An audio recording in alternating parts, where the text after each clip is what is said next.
heart that all things work together for our good. Just got to believe it, even when we don't understand it. Then our hope, the condition of the control. Good, he said in verse 28, to them that love God. Now that's the key. Our love for Him. His love for us never changes. But our love for Him changes. We love Him because He first loved us. You know, our love can grow for Him. Our love can grow one for another. Amen. Our love can mature. It's the way it works with your wife. I told you the other week, you marry her and you don't know what you're getting and she don't know what she's getting, but you love each other. Whatever love is at that point. But then you live together for 10, 20, 30, 40, 50, 60. Amen. I don't know who's the longest married person in here. 60-something years probably. Anybody been married longer than 60-something years? 70? Anybody 70 years? Okay, so 60 years. You're going to know that person. You're going to love that person more then than you did when you started. Amen. That's a growth in our love. And we do the same thing with God. Amen. To know Him is to love Him. But that doesn't mean we can't grow in grace and in knowledge. And as we grow in grace and knowledge, we're going to love Him more, more than we've ever loved Him before. Amen. That's why we should blossom in our old age, not become a grump. Say amen. How many of you know old people that are grumpy? Complainers. Yeah. You go to the nursing home, you're going to find both kinds. Go to the hospital, you'll find both kinds. Go to the funeral home, you're going to find both kinds of people. It's according to their lifestyle and how much they love God. That's when it's going to come out. Amen. Juice of a grape don't come out when it's sitting on the vine. It comes out when it's under somebody's feet being crushed. So when the crushing suffering comes in our life, then we reveal ourselves. Say amen right there. Amen. Anybody can be something when things are going good. Make people think they're something they're not. But when God puts the pressure, God puts the conforming agent of suffering in our life, and we're going through suffering, we're going to reveal ourselves for what we really are.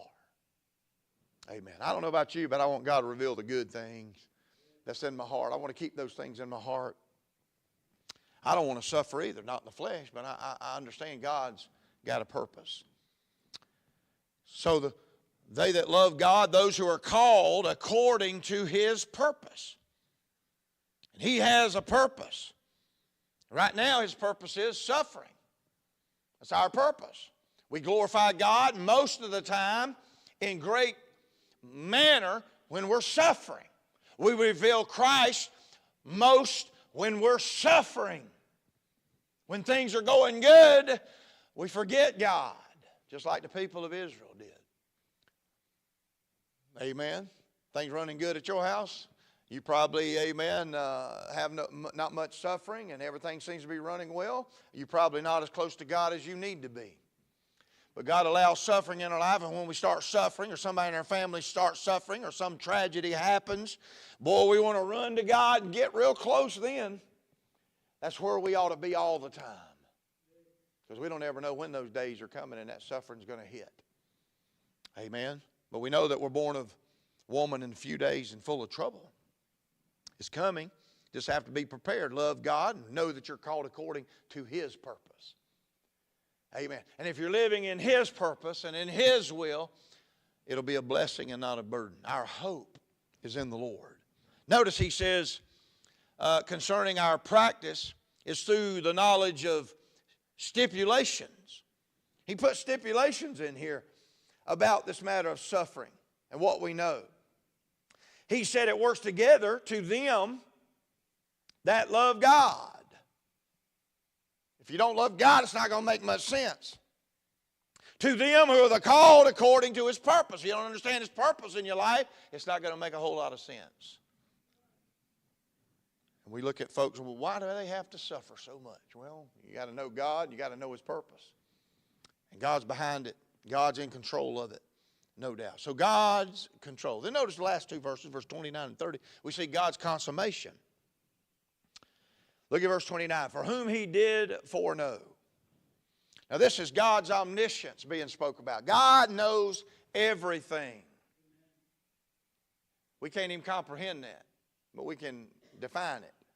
God knows everything. You know, some of us think we know everything. Most of us don't even know everything about one thing.